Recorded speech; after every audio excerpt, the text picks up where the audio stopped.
We should be live now. Awesome. Hey. Do you want to introduce yourself? Yeah, I'm Dan, Taxationist Theft Behrman. A lot of people know me for running from the government and for president in 2020. I ran my campaign from Mexico famously, and yeah, it was yeah. So I do that. I'm also I spend a lot of time educating people on the income tax, the IRS, how that system works, how they can stop paying income tax. I do a lot of kind of campaign strategy with libertarians. And of course, I've got all kinds of, I'm an entrepreneur, so I have all kinds of businesses. I run the taxationist theft business, of course, which, aside from teaching people how to not pay taxes, we have some really awesome merch. And then Blood of Tyrants, which is a wine and soon to be an energy drink, which is doing really awesome. So yeah, I'm kind of all over the place, and a software engineer. That's good. Let's just go right into it. And what is your ideal political system? And pitch it like you're talking to just normal people who don't know anything about your ideology already. Sure. I mean, I think at most we need a system where people are free to do whatever they want as long as they're not harming other people when they do it. That's really kind of a basic philosophy. And I know, like, to most people who haven't heard this brings up like all kinds of questions, and it turns into like, what about the roads? What about the police? And I'm happy to have those conversations. And ultimately they say, like, what would you do about these things? And ultimately, like, my answer is, I don't have solutions to all of the world's problems, but what I can say is, when we see a problem and we want to solve it, we shouldn't just use like, well, we'll steal money from a bunch of people and we'll give it to some bureaucratic politicians and just trust that they're going to do the right thing with that money, because that never works out right.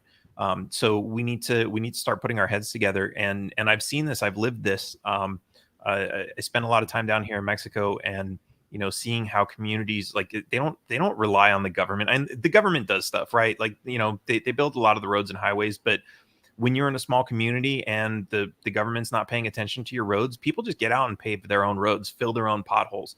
And I know people try to do some of that in the US and they usually get fined for it. But like, there's really a sense of that here. Like, when there's a problem, people don't go, running to the government like, hey, fix this for us. They try to, solve these things on their own. And so I think that's really important. And it leaves people with, more money in their pocket. It leaves people with a more, a bigger sense of freedom, self-worth, family, community, everything. It really works out so much better than, where you kind of feel like you're just like a cog in this giant machine of the government, and your only job is to work all day, pay your bills, pay your taxes, and everything else. And that's the extent of your life.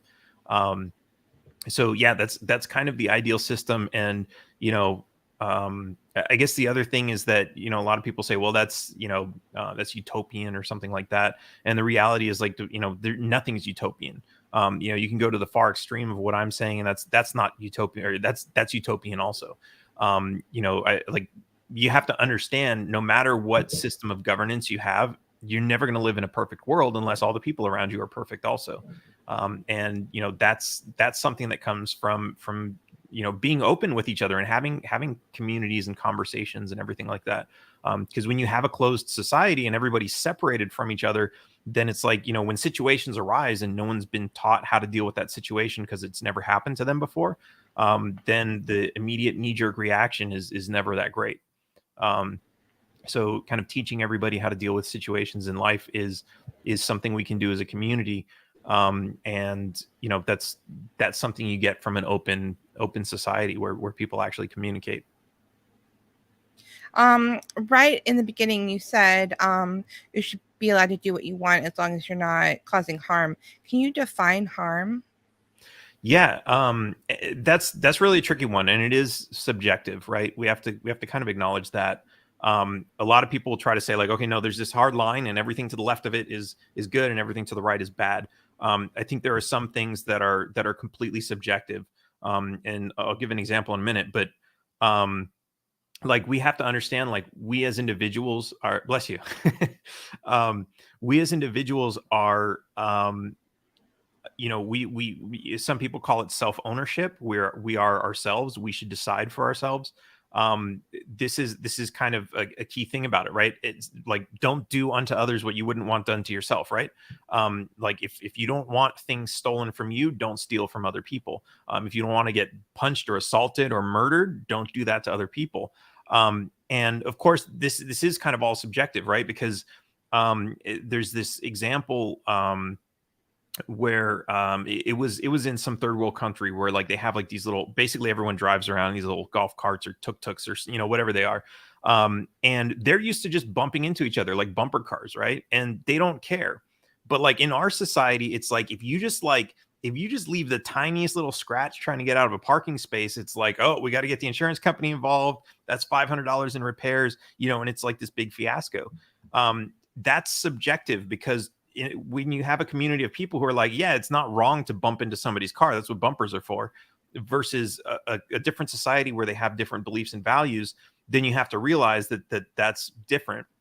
And if you take one person out of one of those communities and puts it into another, like, you take one of these guys and they're driving around in Beverly Hills with a tuk-tuk and they're like bumping into like Mercedes Benz and Bugattis and everything else, that's going to be a problem for those people. But if you put that person from Beverly Hills in this other place with all these little tuk-tuks, then it's like he can bump into them all they want, and people aren't going to be that pissed off about it, right? I mean, if you do it excessively, like, I'm sure people get annoyed, but like, but that's the thing. That's totally subjective. And so this is something that's really interesting, right? Because I talk to a lot of libertarians, and some of them are anarchists, and they say things like it's not a world without rulers, or it's not a world without rules, it's a world without rulers. So there's still going to be some sorts of rules, but how are those rules determined? And when you have something like this, which is subjective, it's still, even though you might call it anarchy, it's still democracy.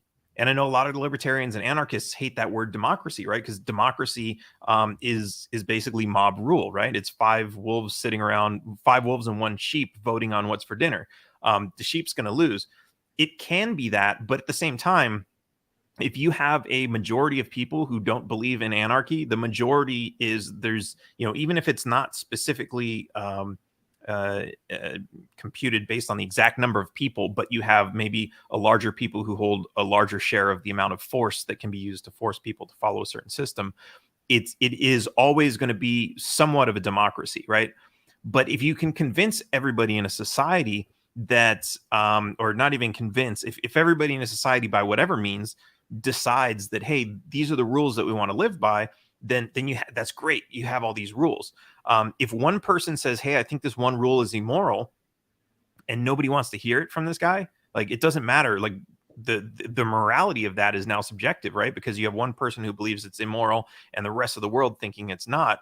And the rest of the world is going to play by the rules of this rule, even though it may not be moral, because in their perspective it is. So yeah, it's like, even, and this could totally be in a system of anarchy where like there is no government, there is nothing else, it's just people doing their own thing.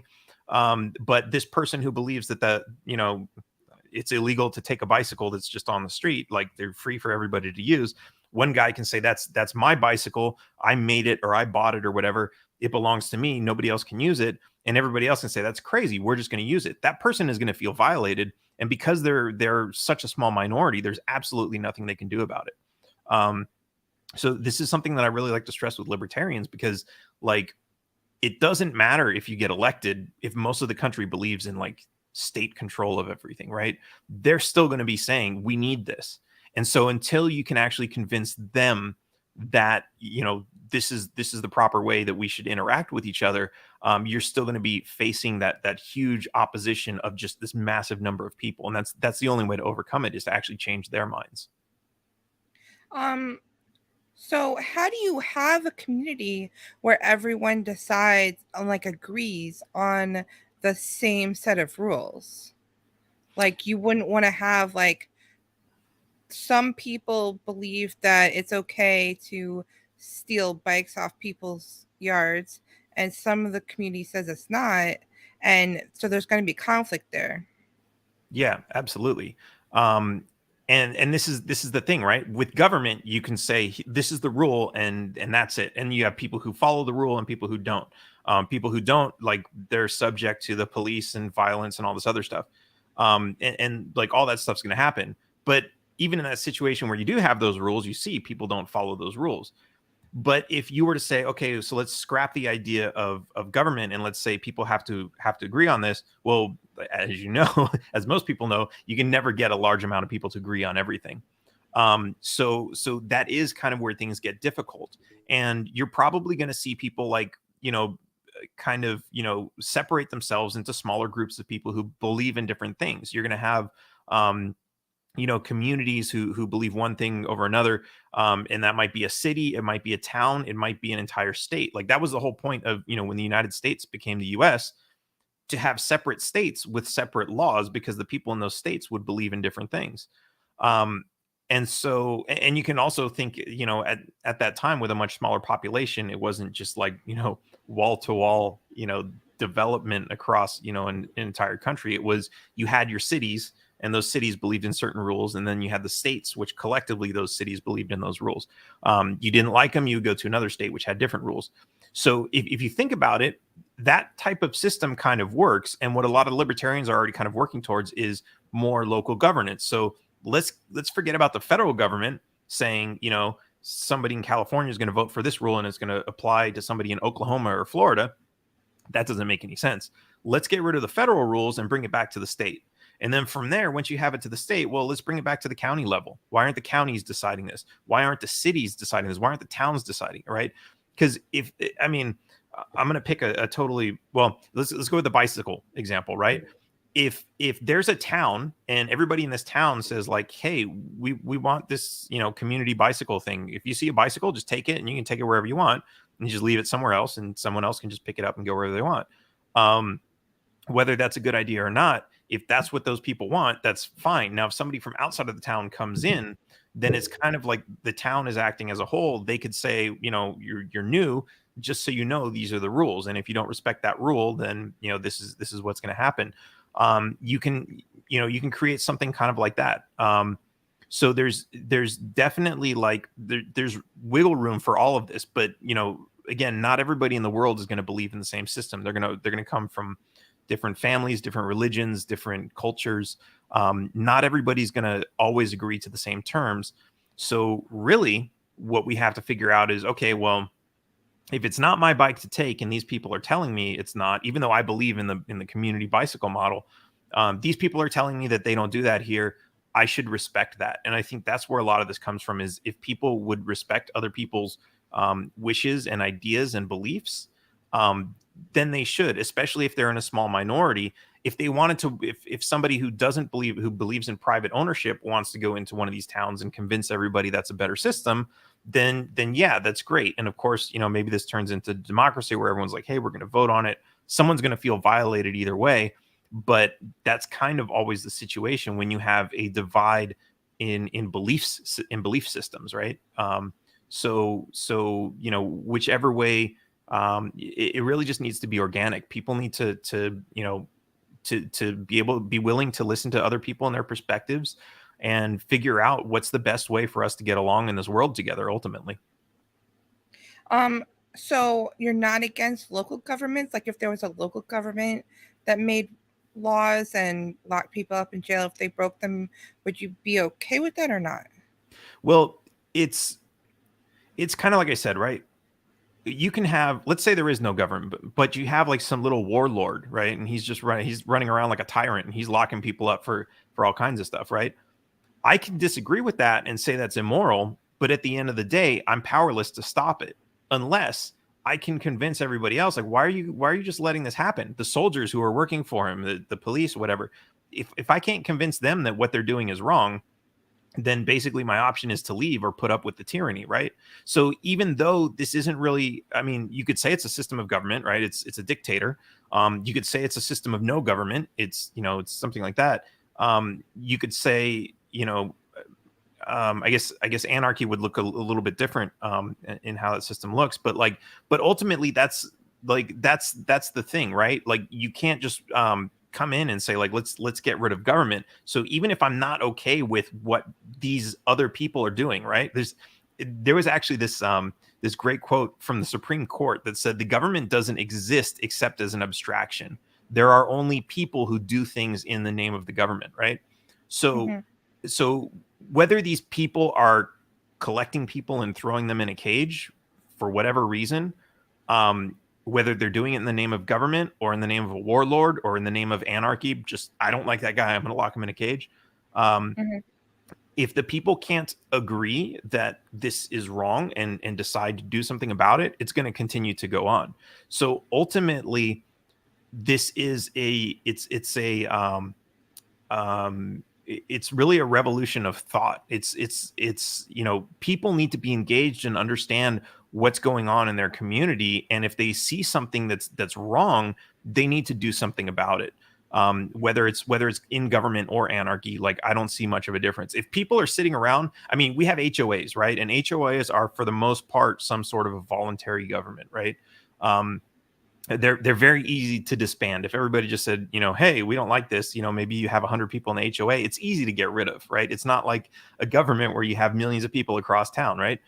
Um, and yet people decide to let these things continue to exist because they like that government. And for the most part, you're going to have a couple dissenters here and there, but for the most part, everybody agrees to what's going on.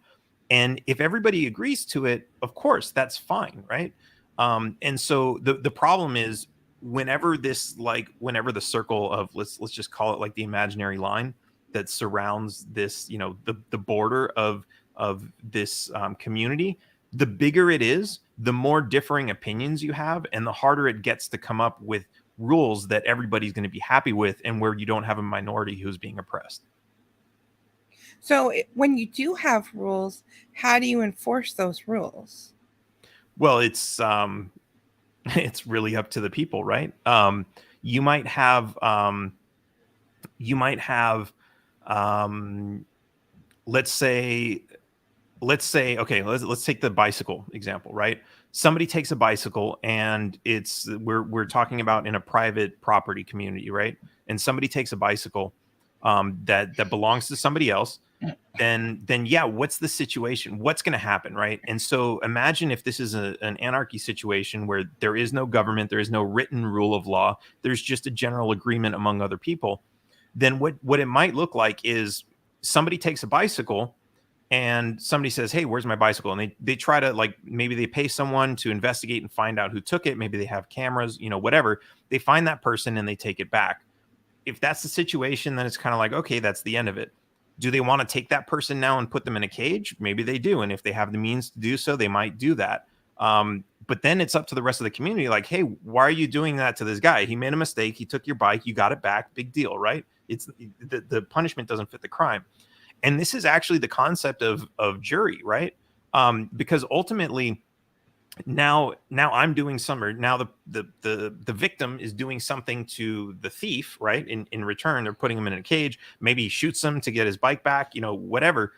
The community can come together and they can form a jury and they can say, okay, let's hear it. Let's hear all the facts. What actually happened. Let's hear both sides of the story, everything else. And then let the jury decide, is this right or is this wrong? Should this person be like, no, like, even though it's not a government, you have just one guy holding another guy captive. The community says you have to let that guy go. You can't do that.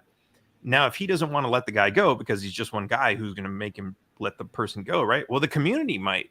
You have a community now of a jury of, maybe it's 12 people, maybe it's 100 people, including like the people who witnessed the entire, maybe they didn't get to vote on the jury, but they witnessed the entire trial. You have an entire community who's saying you can't do that. That's wrong.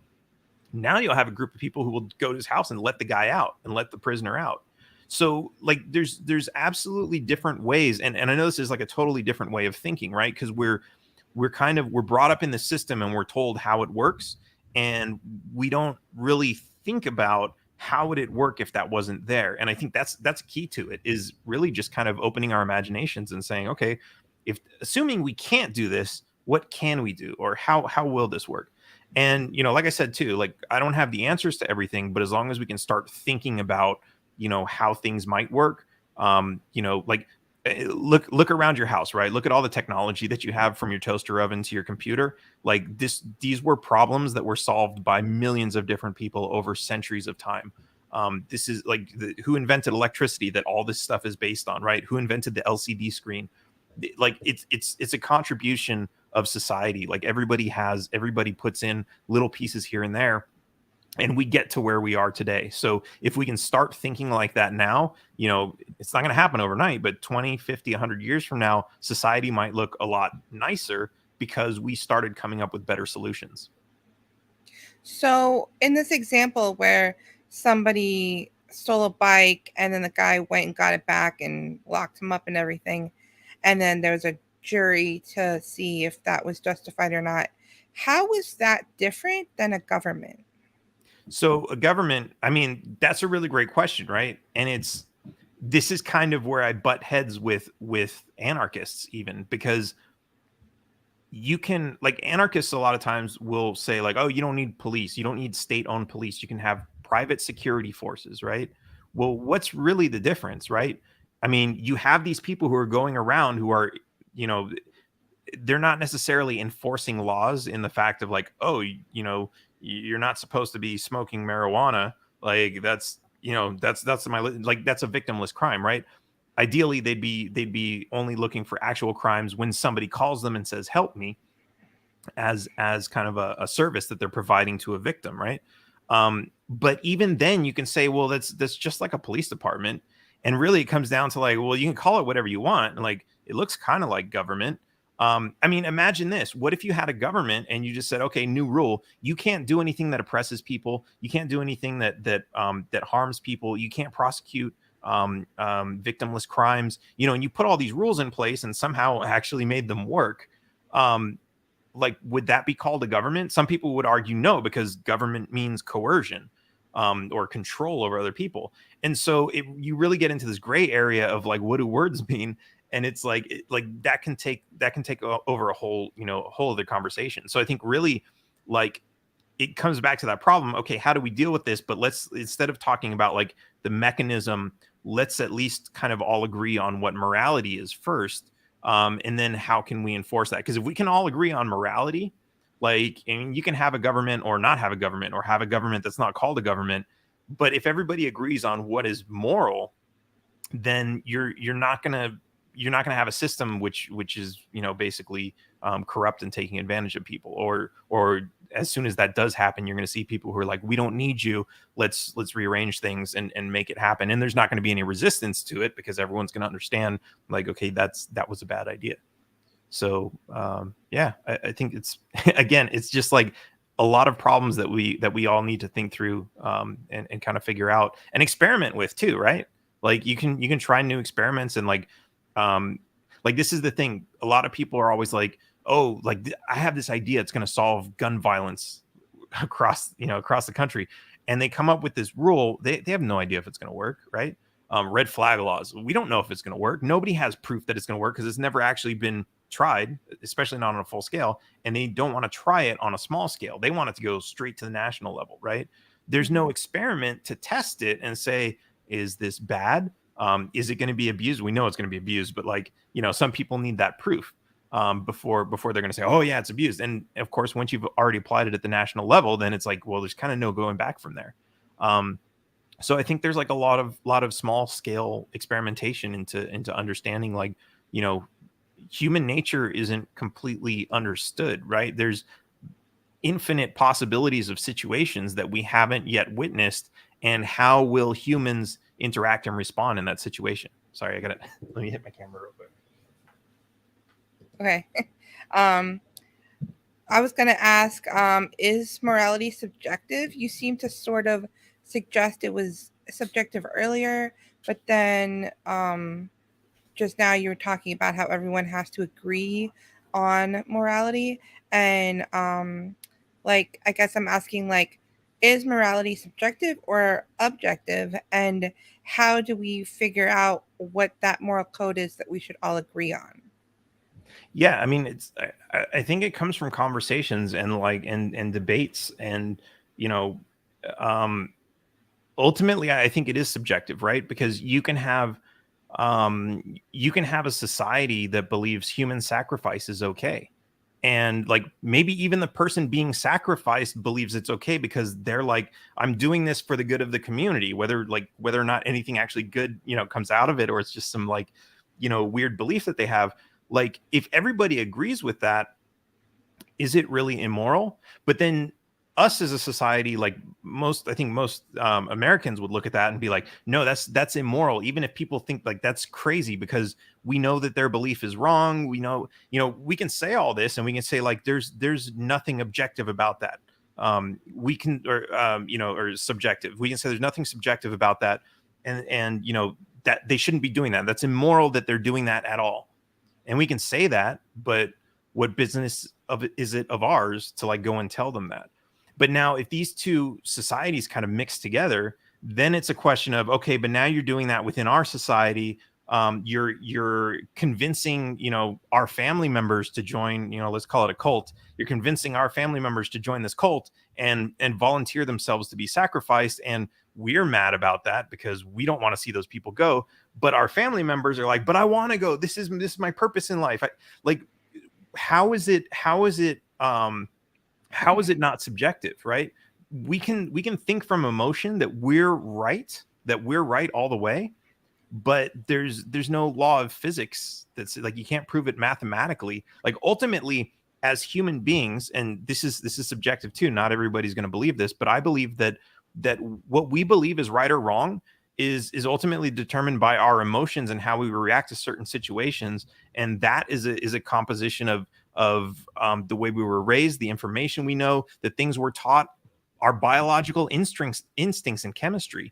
Like all of this plays a factor into us deciding whether or not we're going to say that is good or bad. And the mere fact that you can have one single human being, like you can have the entire world say that is bad and one single human being says that is good, that alone makes it subjective. So if people disagree about morality, then it's subjective. Yeah, that's kind of, there's this principle in logic, right? If I were to say all pens are blue, right? Then you can say like, okay, well, here's a million pens and they're all blue. This must be a fact. But if I show you one red pen, then that disproves the statement that all pens are blue, right? All it takes is one in a sea of a million, right? Or 10 million, 100, a trillion of them, right? It just takes one. And so what does subjective really mean? It means that there is no absolute truth of what is good and what is bad. And so if like what is the, and actually even if you only had a single person and in that case whatever they believe, everybody agrees in, right? Because there's just one of them. Anything that they decide is right is going to be right, and anything they decide is wrong is going to be wrong.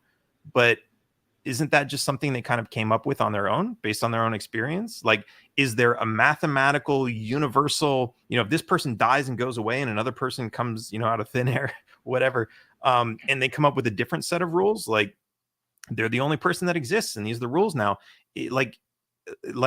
There's no like, you can objectively say 2 + 2 is 4, right? There's no way you can disprove that. There's no way you can mathematically, scientifically, prove that this is an absolute fact. But what is good and what is bad, you can't do that. And I really believe that is like, we agree on a lot of, we don't like murder, right? Because none of us want to be murdered. There are some people who believe it's okay to murder people, but I still believe that is somewhat subjective. So if someone disagrees that 2 + 2 = 4, they don't believe that. Does that mean that the statement is subjective? Um, that's an interesting question. Because, well, scientifically or mathematically, you would just say they're wrong, right? And I get where you're going with that. So how can you like, because you can say somebody is wrong if they believe murder is right, you can tell them they're wrong. But you can. I had a math professor who was telling me about this proof. It was 100-page long proof of how 1 + 1 = 2, like 100 pages of this is like how you break it down, right? There are some absolute truths when it comes to logic and reasoning, right? And this is why they say, like, you know, mathematics is the universal language and things like that. But you can believe whatever you want, right? Even if it's wrong. But if a fact is based on a belief, then, you know, that's like, does God exist? Well, either God exists or God doesn't exist. There's an objective truth to that, right? Mhm. Nothing that any of us can ever prove, right? Some people can say, I feel it, I believe it, you know, all these other things, but it's not like we can just point and say, there he is over there, but case closed, right? So the belief itself kind of becomes subjective, even though whether or not God exists is absolutely objective. So I think there's kind of a separation of where our beliefs are from what reality is. And so when you talk about 1 and 1 is 2, then that is more objective. Whether or not it's right or wrong is subjective. Right. Well, whether or not it's right or wrong is subjective, or did you mean objective? Whether or not a thing is right, or an action, let's say a human action, whether or not that is right or wrong, moral or immoral, is subjective. Whether or not, if somebody says 1 + 1 is 3, like, then you can say that's wrong mathematically. I guess, you know, you could come up with a scenario where it is right, where like the number 3 is like in a different language, it means 2 or something, like, you know, there's all kinds of ways you can twist around the premises of the situation, to make things work. But ultimately, you know, down to a mathematical science of it, it's, you don't have that with whether or not, for example, murder is right or wrong. That comes down to how do we feel about it? It's wrong because we feel that it's wrong. Well, then I guess we would have to ask, what is morality? That's a good question.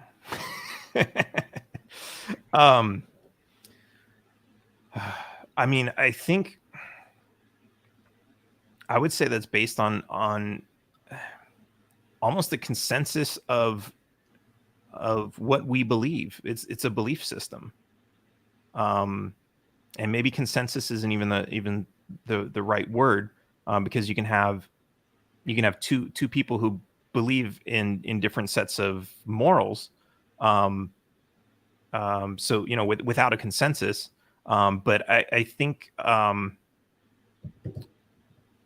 almost want to say morality is, I don't want to know. It's not the definition of subjectivity, but it's like, it is almost the same thing. It's so close, because there isn't an absolute to it, which is you know, which is the very definition of subjectivity.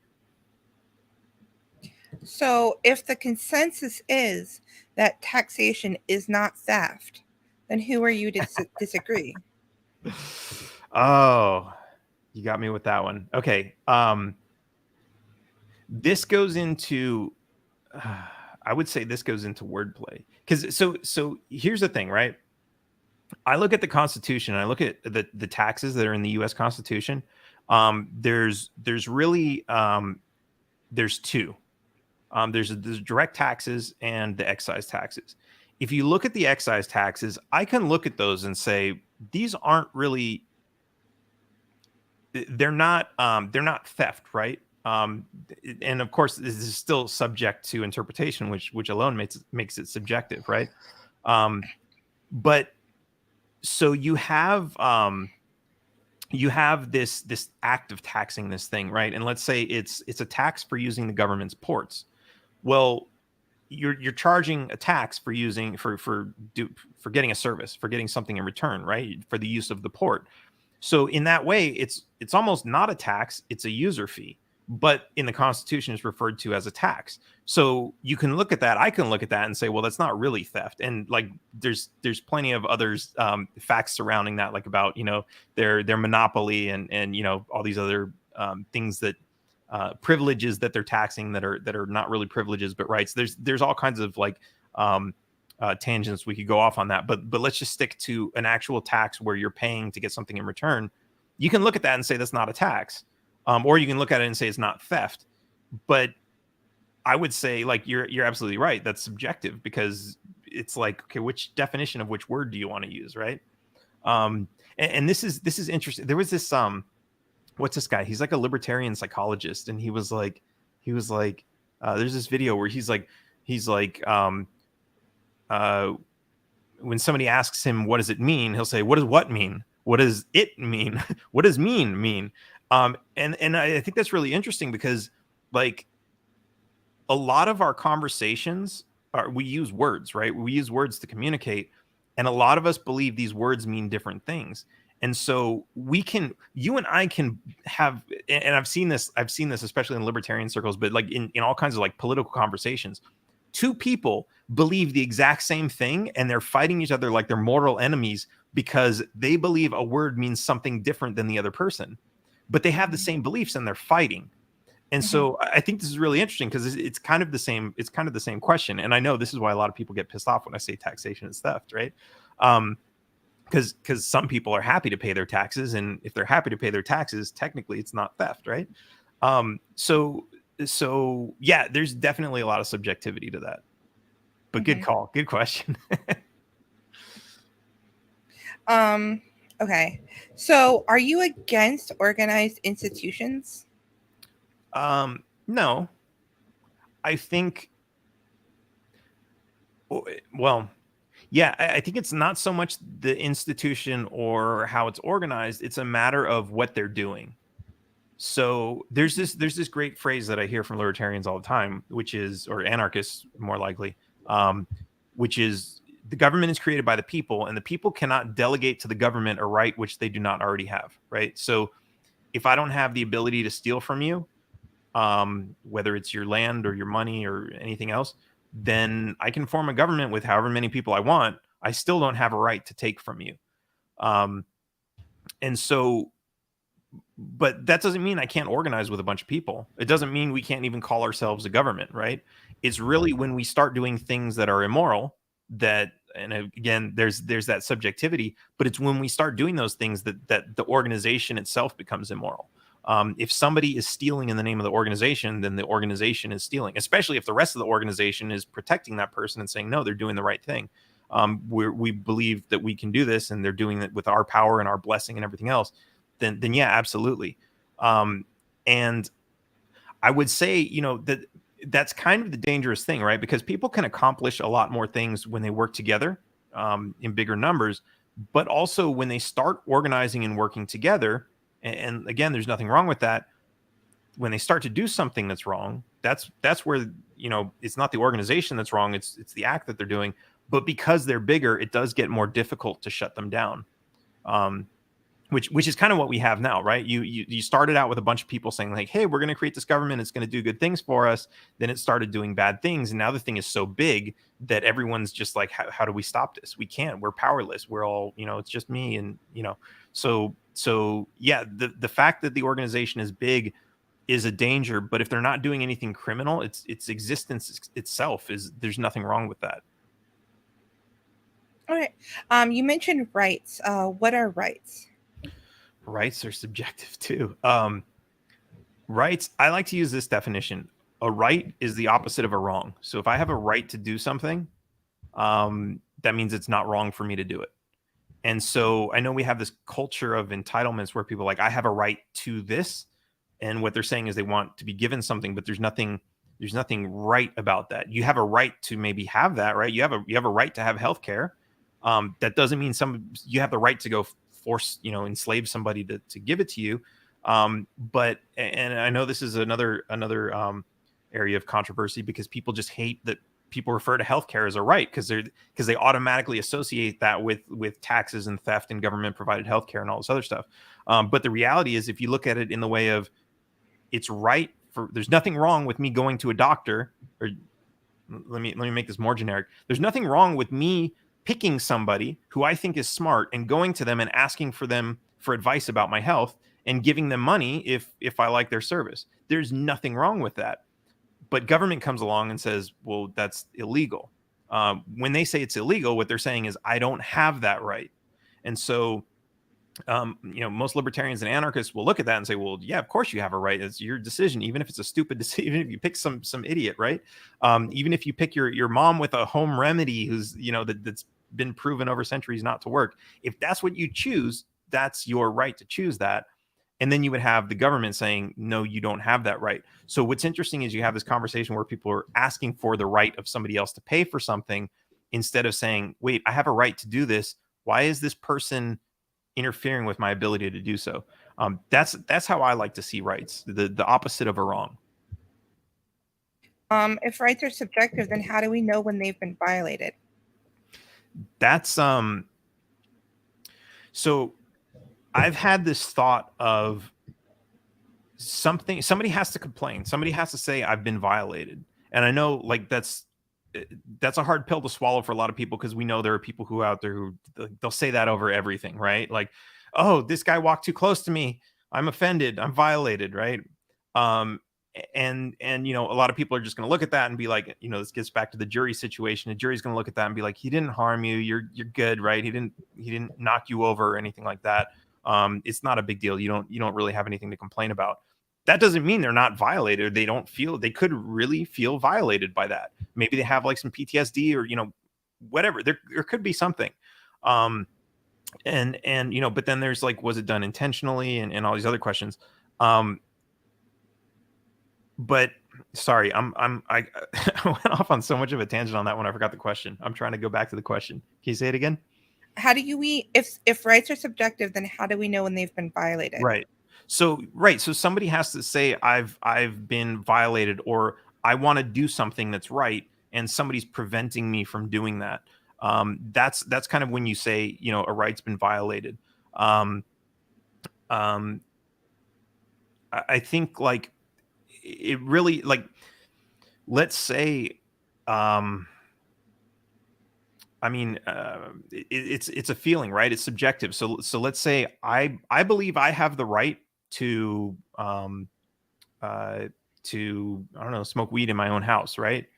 And maybe everybody else in the world, like, they for some reason they hate me, and they're always at my door, and they're always knocking on my door to check on me and make sure I'm not smoking weed in my own house. um this is something that I believe is a right. I have a right to do this, and other people are like saying, no, we have a right to come in your house and make sure you're not doing it and everything else. Ultimately, what it comes down to is what's going to happen. Like, how are people going to respond to they're obviously, I believe it's a right, but they don't believe that, so they're able to violate my right, and they're going to do whatever they're going to do. I'm powerless to stop them, because there's a million of them and only one of me, right? So really, it comes down to, what difference does it matter what we call it? What are people going to do if I'm doing something and they think they can stop me? That's ultimately what it comes down to. But if we were all to agree, subjectively, is this right or is it wrong? Then that's kind of where you can talk about it as a right. And I think that that goes back to the same situation of the healthcare thing, right? Like, is it a right or isn't it a right? Because we're using words to have that conversation. Well, what does that actually mean when you say it's a right?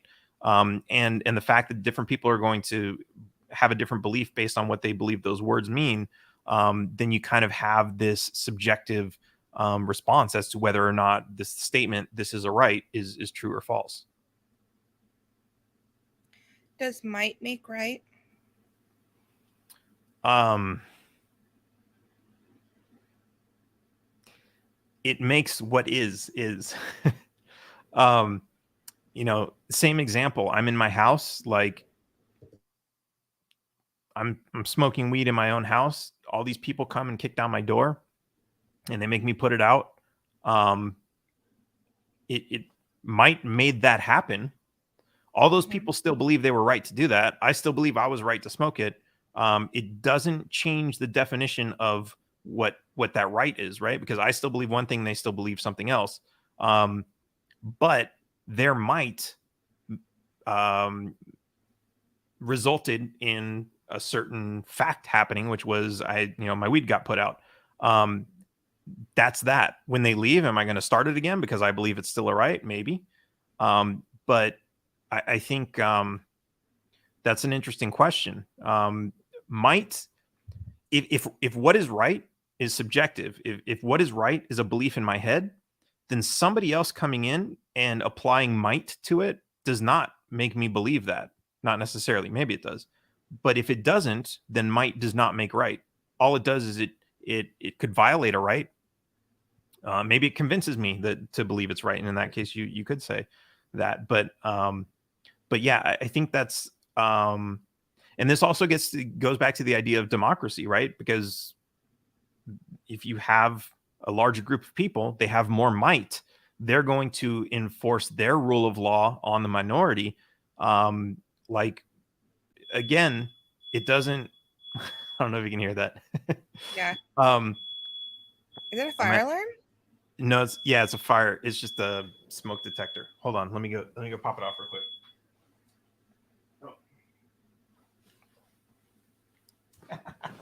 Intermission. Are you smoking right now? No, right? That's a weird coincidence. My wife heard me in the other room. She's like, "Hey, that's a good idea." Are you sure your house isn't burning down? I'm pretty sure it'd still be going off. She had to press the button. Oh, there it goes again. Hold on, let me take it down.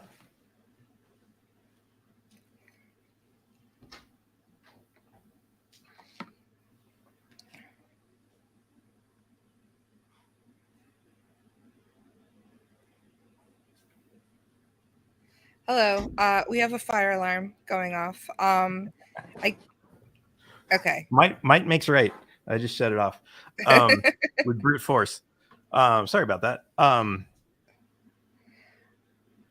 We were talking about if rights are subjective, does that mean that might makes right? And the follow-up question I was going to ask you was if rights are subjective and based on consensus, then like if it's based on consensus, then if everybody except for that one person agrees, then how can that one person who disagrees say that their rights have been violated? Exactly. Well, and that's the thing, right? You have this I mean, look, it's wrong to kill somebody, right? Why? Because somebody says, I don't want to be killed. If somebody's like, oh yeah, you can kill me, I don't care, right? If you kill them, it's not really like, it's not against their wishes, right? But then we have animals. Is it okay to kill animals? I mean, we look at dogs, right? In the US, it's bad to kill dogs. In China, it's like, no, it's okay to kill dogs. It's customary. It's what a lot of it's based on our feelings and emotions. Baby animals are cute, I believe, because it creates like some sort of chemical reaction in our brain through our instincts to say, oh, this is a cute and adorable baby animal. I shouldn't harm it because it's not an adult. And I think that's kind of what helps like small animals survive in the wild. I've seen like bizarre footage of like a leopard attacking a monkey and then realizing, oh, there's a baby monkey there, and then like leaving it. And I know like some species they eat their own babies, but like I think there's something to that. But it's all like which animals are we allowed to kill? Like that's subjective, right? Because if one country can believe it's okay to kill this animal and not the other, that kind of. But then to the animal, like what about the cow doesn't want to be killed. It doesn't want to be served up as a steak, right? So what about the cow's rights? Does a cow have rights? And it's subjective, but what if the cow is conscious and actually like it doesn't have any way to communicate, right? It can't speak, doesn't know sign language. How can a cow communicate to us that it doesn't want to be killed? And if it could communicate that to us, would we listen? Or would we say, no, that doesn't make any sense. This is the natural order of things. We're going to kill you.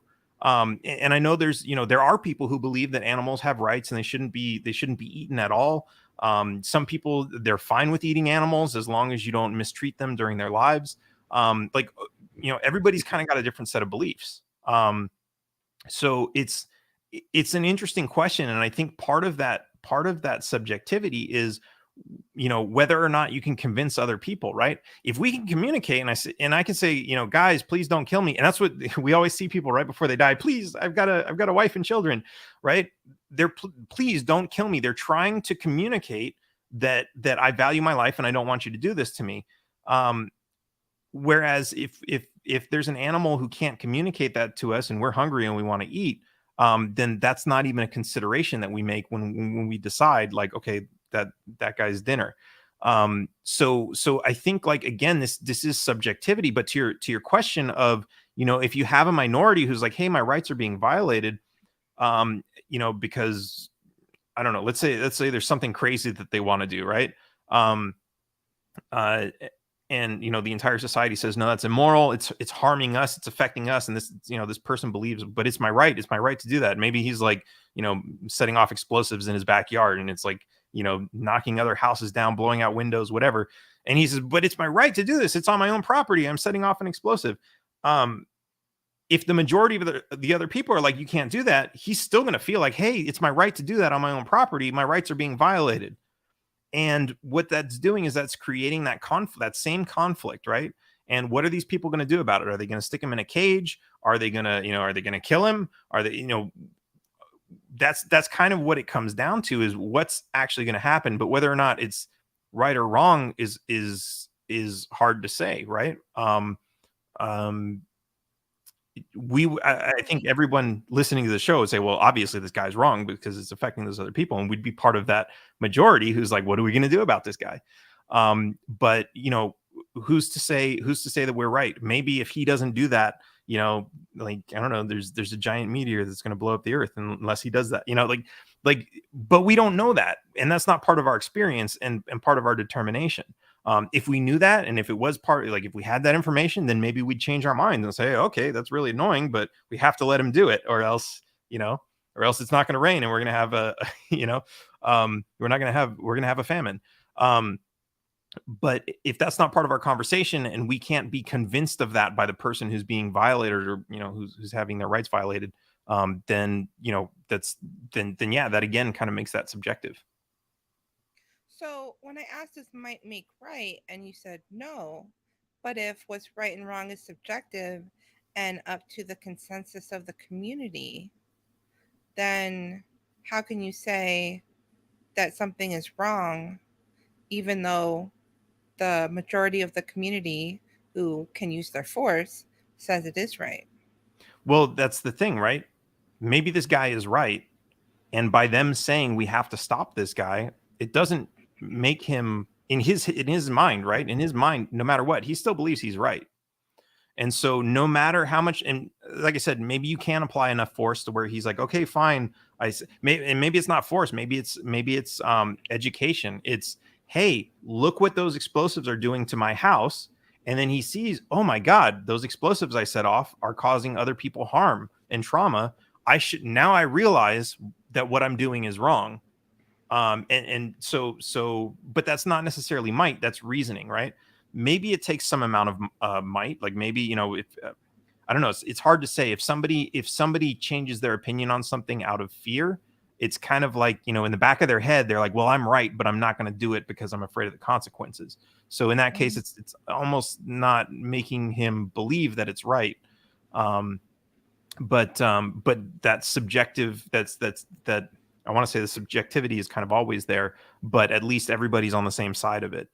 If he can at least be convinced, like, okay, I see that's harming you. But again, that comes out of reason, not out of actual might. So might really just determines the consequences. What are the facts of what's going to happen? The sequence of events. Do you believe in the non-aggression principle? Yeah. But again, I think that's subjective. Not to throw another wrench in it.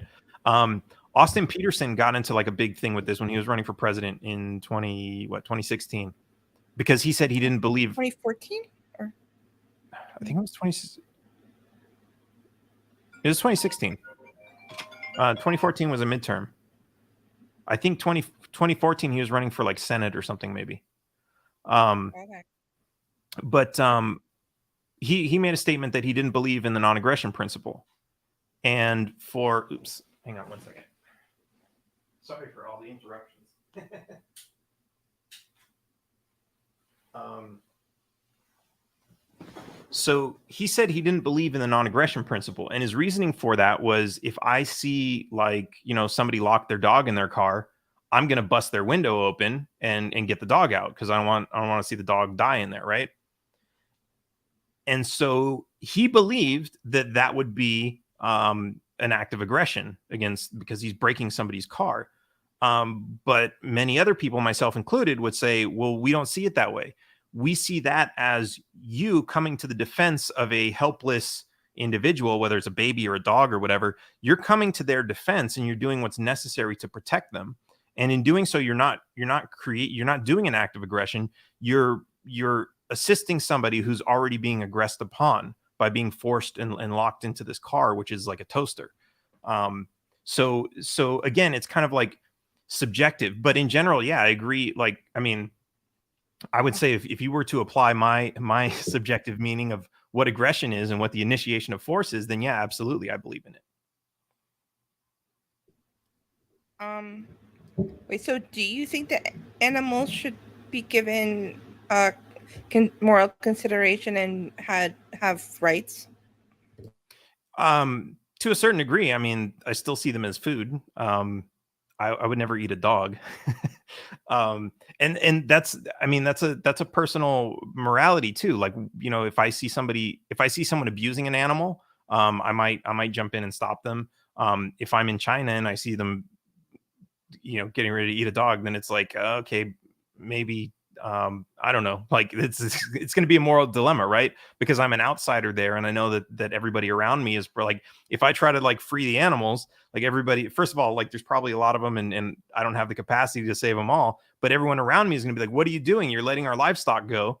And they're probably going to come after me. So there's a lot of like consideration that goes into that. But in general, like, I don't like abusing animals. So I don't like the big factory of farms where, animals are basically forced into tight spaces and everything. I like the idea of free range animals that are, like at least get to enjoy their life a little bit before they're slaughtered. But I'm no vegan. So I like my meat. But yeah, this was even a tough one for me. I was watching this show where they were barbecuing this little pig. It was a small pig, and I was like, oh my god, that pig is like the size of my dogs. And like, it was hard for me to watch it because I'm just like, oh my god, that's like, I was almost putting that comparison in my head. But it's, there's definitely a lot of subjectivity to that. And like I said, everyone's going to have their own beliefs. And I'm probably, I'm not extreme in either direction. I think I'm kind of, somewhere in the middle ground. So you would never eat a dog even if you were starving to death? I don't know. That's another interesting conversation, right? Because I believe that when you ask somebody a question like that, they can say, like, they can really believe, like, no, I'll die before I eat the dog. But when you're put in those situations, like, your brain is wired to like throw logic out the window, and you kind of snap in, like, people who are like normally calm, and then they just snap into this like thing where they see red and they become angry and violent. Like, they're not thinking on a logical level, and we all have that in us. And I think that the closer we get to like this like plane of survival, like, it's easier for us to like let our animal instincts kick in. So yeah, that's a tough. I would love to say no, I wouldn't. I totally would never. But yeah, I don't think anyone can honestly answer a question about a situation that they've never actually been in. What would we actually do? Like, how bad would it have to get before I said, okay, screw it? Okay. All right, let's go to an issue. Let's talk about immigration. What and if you were the ruler of the United States and you had ultimate power to do whatever policy you wanted, what would you do about immigration?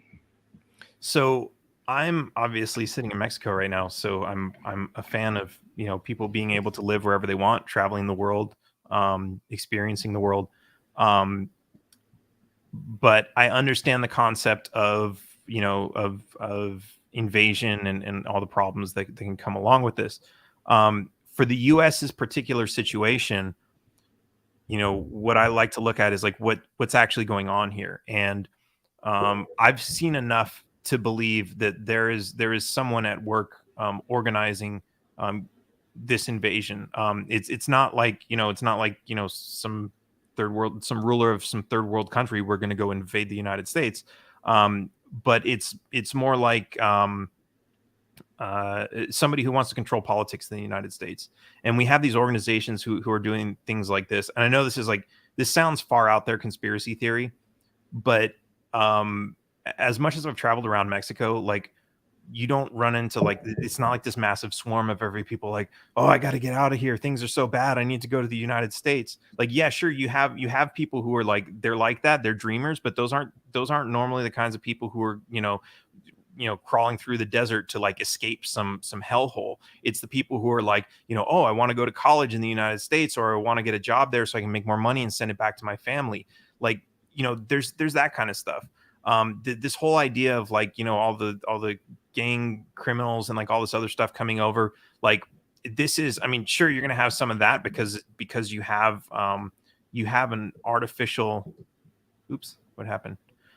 You have an artificial imbalance, and of course that creates black markets and opportunities.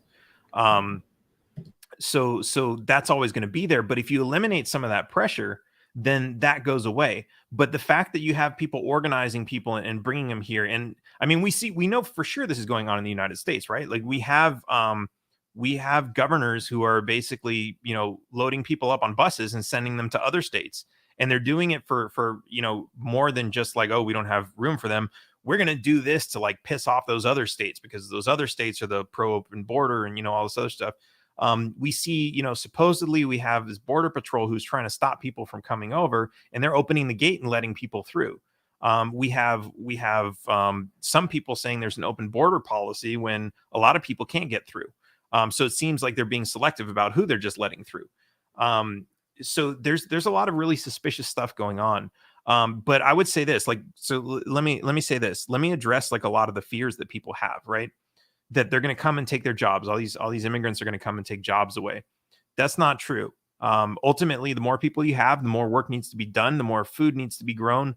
That creates more jobs.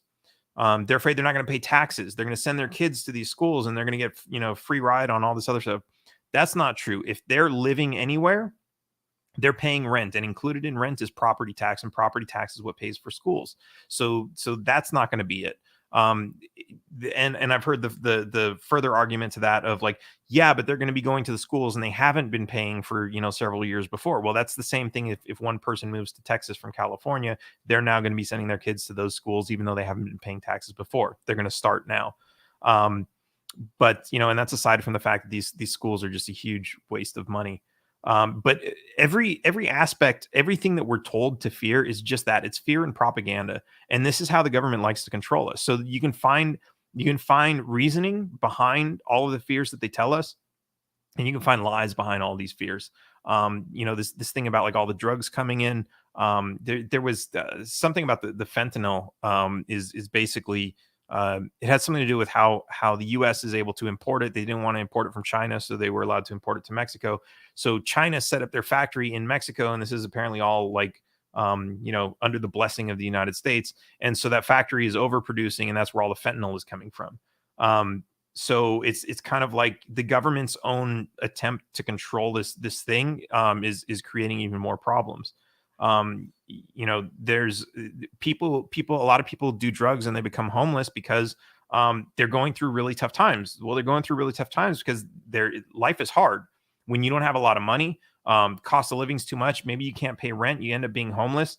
You can't pay your property tax. They kick you out of a house that you've already paid for. Like, all these things are going on in the United States. And this is all the effect of not an alien invasion, but of the United States government itself and the state governments who are just taxing people into poverty and making it difficult for them to be alive. So, all of this stuff, like the thing with the jobs, right? We're going to make it illegal for illegal immigrants to get jobs or something, but then they excluded for for agriculture, which is the only jobs that a lot of those people are taking. So, and it's the jobs that Americans don't want to take anyway. So they had to make an exception for it. But that kind of proves the point that it's like you really don't have anything to worry about.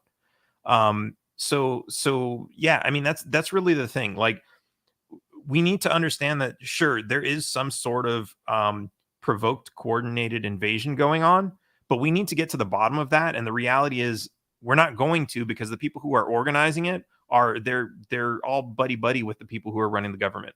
So that's intentional. Everything else that they tell us is just fear, so that we can live in fear and give all of our power and control to the government so they can control us. This kind of goes back to what we were talking about before about how the morality of the consensus of the community is so important.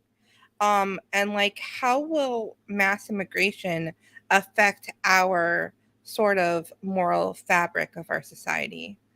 Right. It's an interesting question. And I mean, if you think about it, that's what the Europeans did when they came over, and they did that to the Native Americans, right? They, you know, might makes right. They used their might. They didn't convince the Native Americans that they were right. Um, and they, even today, like hundreds of years later, they're still clinging on to the belief that they were right to, they have rights to their land, and they're still pissed off. And I would side with them in most of that their land has been taken from them, even though they weren't, like, the owners of that land at the time, because they didn't exist. But that's exactly what happened there. So how is it right for the Europeans to have done that, and then create this country, and now it's wrong for somebody else to do it? Well, the reality is we're basically wearing the other shoe now, and that's what people are afraid of. So yeah, there's a whole lot of, was it right for the Europeans to do it? Because if that was right, well, then you have to allow, the Southern Americans to do it. So it's, but again, this is all subjective. Do you have the power to stop them? But more importantly, what I think is a more interesting question is, can you figure out a way where everybody can come out a winner? Because if, and maybe not, right? Because ultimately, like, I mean, if all the world's 7 billion people came to, like, live in Rhode Island, that's going to be a mess, right? That's not going to work. But is there a situation where enough people come to the US where they're able to earn some money, send it back home? It doesn't completely destroy the economy. It doesn't create violence and everything in the streets, which most of that violence is coming from Americans turning against themselves, right?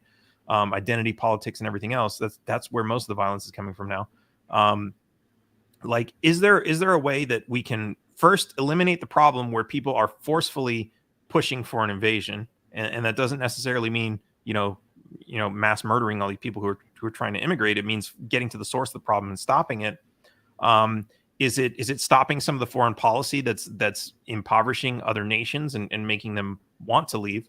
And is there, there's a lot of different things that we can take into consideration where we can say, hey, look, like, we're all at the very least, we're all on this planet together, right? And where you want to be on this planet, based on economics and imaginary lines, is really kind of bullshit, because that's all put there in place by people who want to control other people.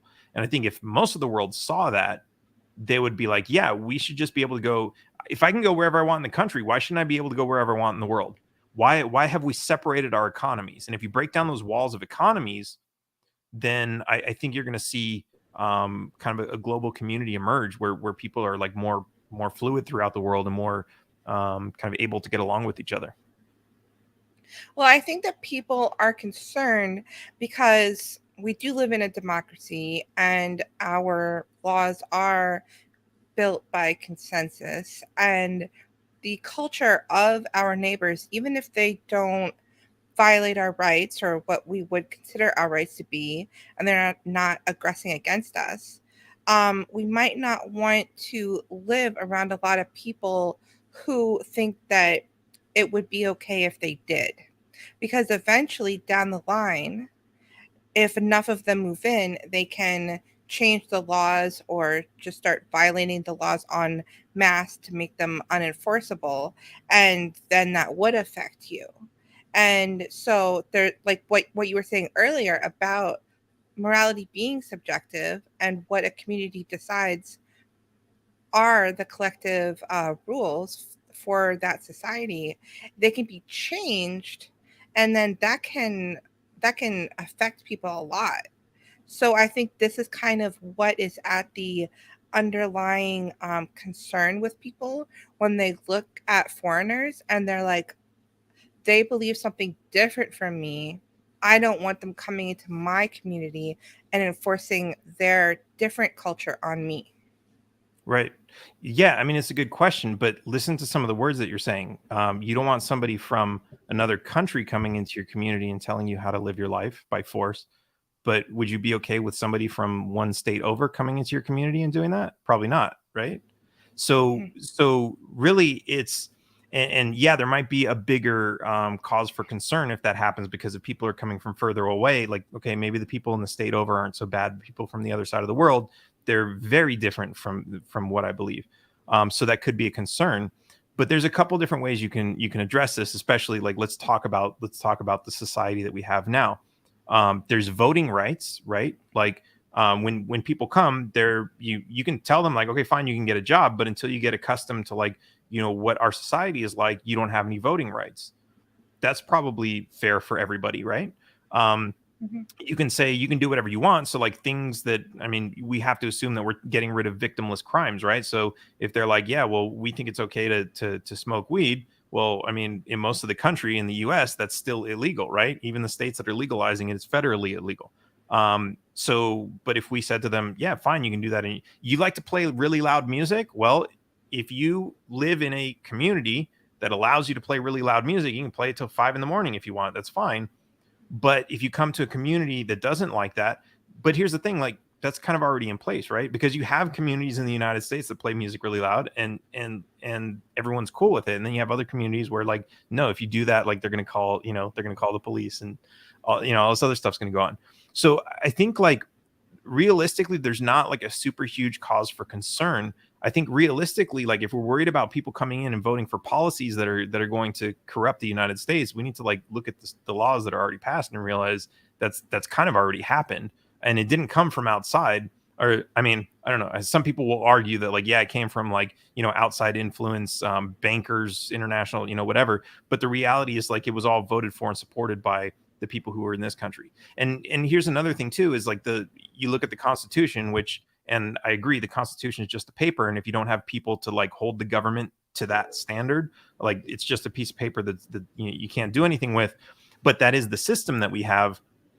And so if we were to even if we were to like reel the government into what the Constitution is, like we'd be a lot better off in the United States. And then anybody who came in and wanted to vote for like all kinds of crazy shit that is like, no, that doesn't make any sense and like is against like the American whatever, that's not going to happen because it would be unconstitutional for whatever that is. There's even like a movement against people. Like there are people who believe that convicted felons should not have a right to vote.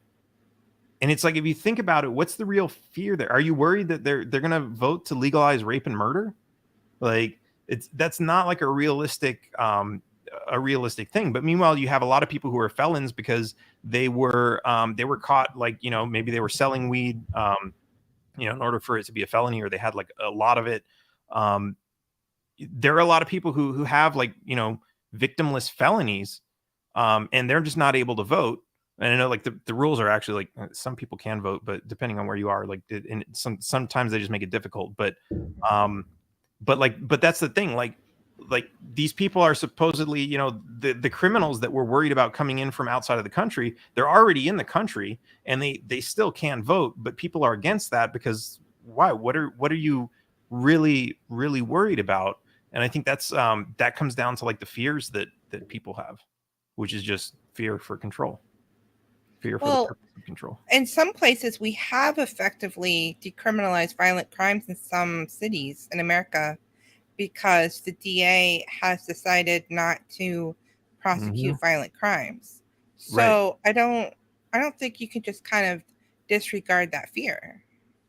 Well, but that's the thing. Like that didn't happen because of immigration or illegal immigration. That happened because of like, and it might be the same. Like I said, there are, and I know this sounds like conspiracy theory, but there are powers at play who want immigration to the United States to disrupt politics.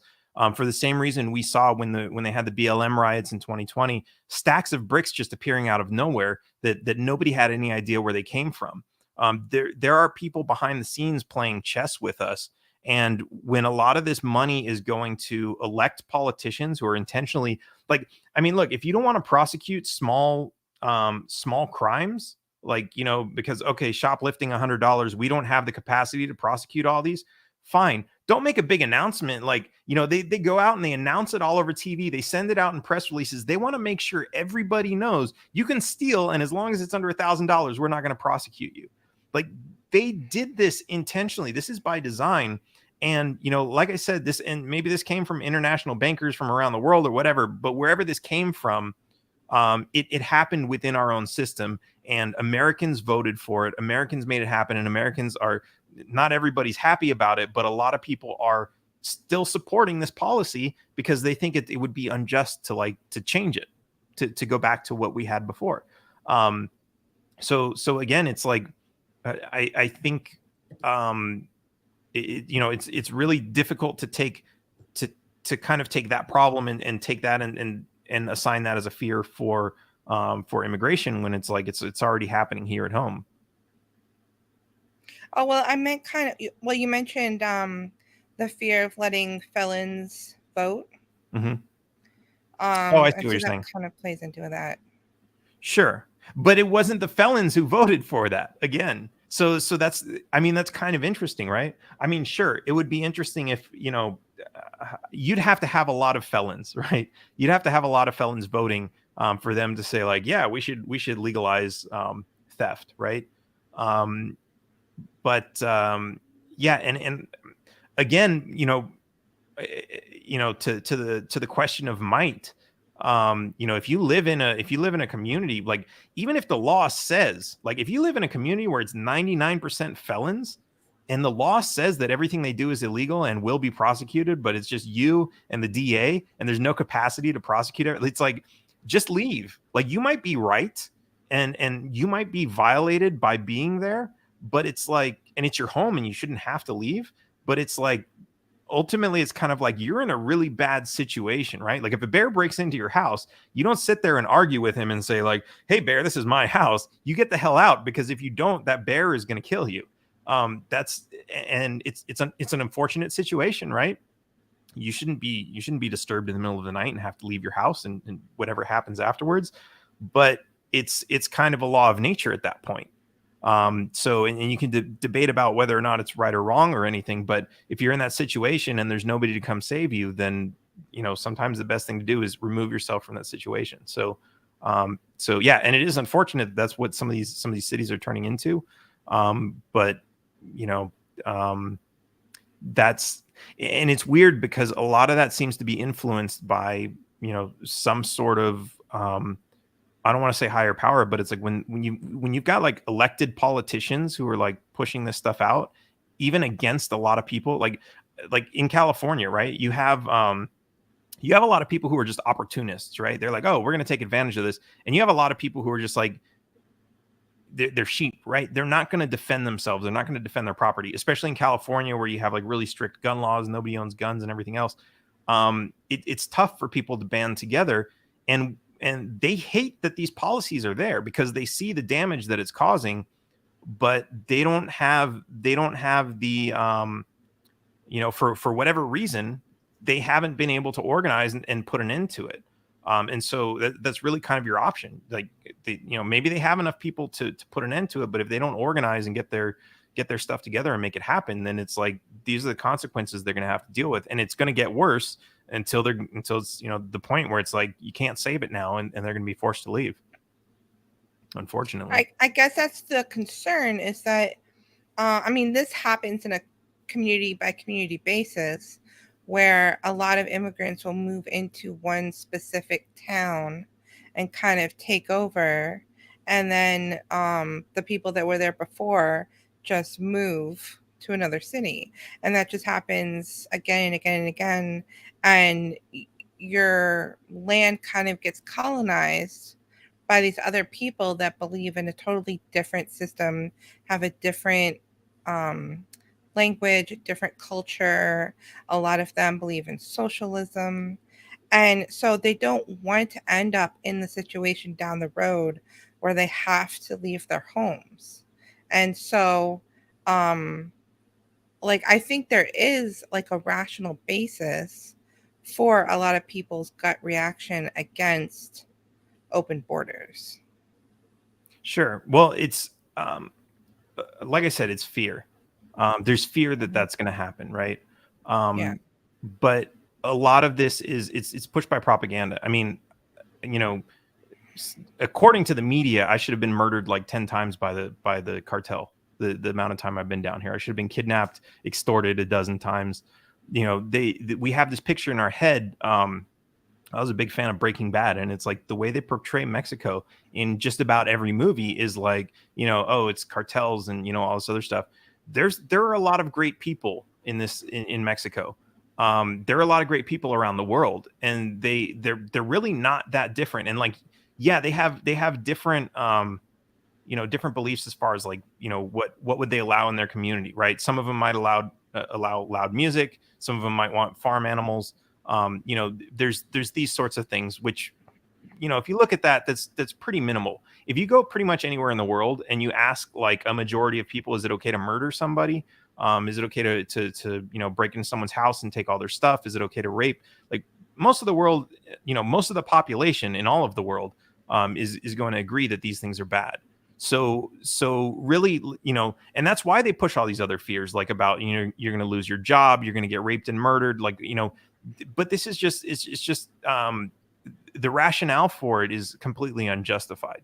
Um, I mean, I think like the reality is like you're just as much at risk of, you know, like people in Texas are like you've got Californians coming in from California to Texas, and they're basically saying, you know, like they could do the same thing, right? You have a bunch of Californians move into your city and they say like, hey, we want to vote for more restrictive gun laws.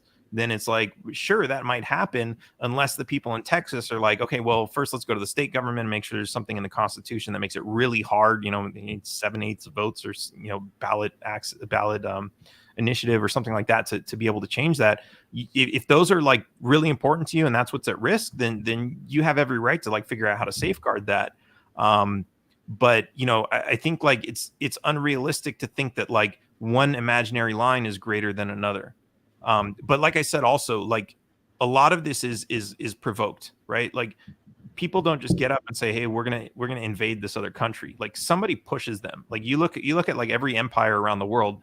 Like it wasn't, you know, it wasn't like every, you know, European like, hey, let's go colonize the whole world. You have leadership who are like, you know, they like greed, they have greed, they like control and power, and they're like, let's arrange an army and let's, you know, let's invade this place and then we'll invade that place and then let's go here. Meanwhile, the people are just like, hey, this is it's a great job, or you know, it's necessary to protect our family back home that we do this. You know, there's all kinds of reasons that they'll do it, but people in general, like a lot of people, like they want to, sure, maybe they want to move to a nicer place, but they're not part of this like organized movement of let's go somewhere else and change their way of living.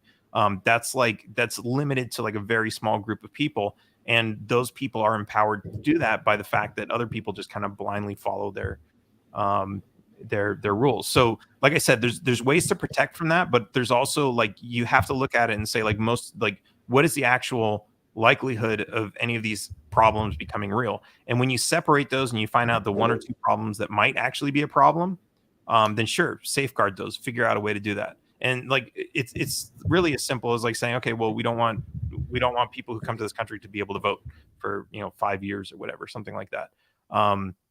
Like that's a pretty solid protection, because like people are like, you get acclimated to culture just living around it. Like I see that with all kinds of expats in Mexico. They just like, not even just out of like consciously making the attempt, but just the fact that they're surrounded by this culture, they just start to kind of turn into that. So again, I think it's like, um it's a lot of it is just, it's irrational. That's not to say like, it's completely safe, tear down the wall and like everything's going to be fine. There's definitely a lot of stuff that has to be changed to prevent the problem, to end the problem that's going on, and to stop potential future problems. Oh, sorry, my camera's going off again. But yeah.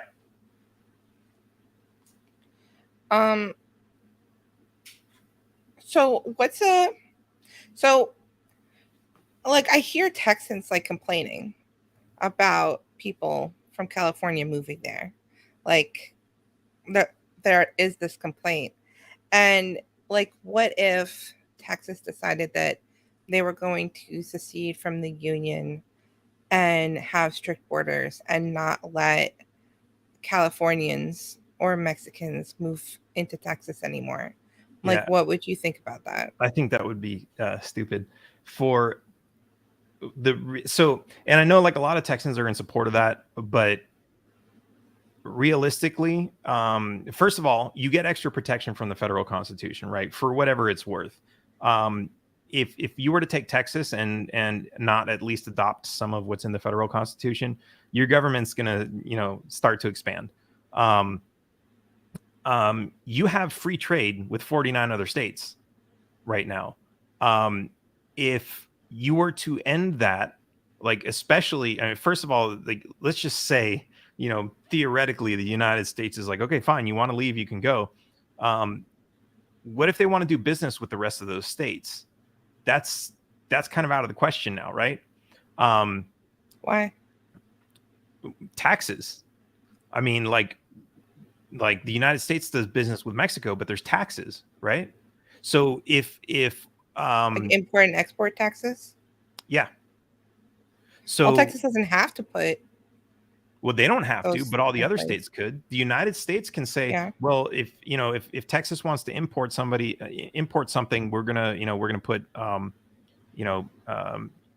we can put like taxes or anything. We can declare it an enemy. So make it a felony to trade and do business with Texas. They can do that.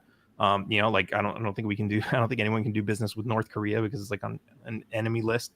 They don't have an ocean with that they can connect to China. So if they want anything from China, either it's going to have to take an extra long trip around, or it's going to have to go through Mexico. Mexico's going to want a cut of that. So things are going to get more expensive for Texas, I think. I don't think it's Texas a very does have an ocean. on the east side. Yeah. So if they want to get something from China, it's going to have to go all the way through the Panama Canal, or it's going to have to come all the way around the other way. I don't know which way shorter, but it's a lot more than having the stuff go to California, drop it off, stick it on a train, and take it down to Texas. It's a lot, and just the cost of forget about taxes, the cost of moving it alone becomes then more expensive, and that increases the cost of it. So it would be stupid for Texas to secede because they want to preserve their culture from people who are of different ideologies moving to Texas because other states might put embargoes on them. Yeah, absolutely. I mean, think But about it. what if they don't? What if they value their culture more than economics? I mean, I suppose that's their right. But so this is another situation, right? I say that's their right, but that's like if it's everybody in Texas. What if there's one person who's like, hey, I have friends and family in California, right?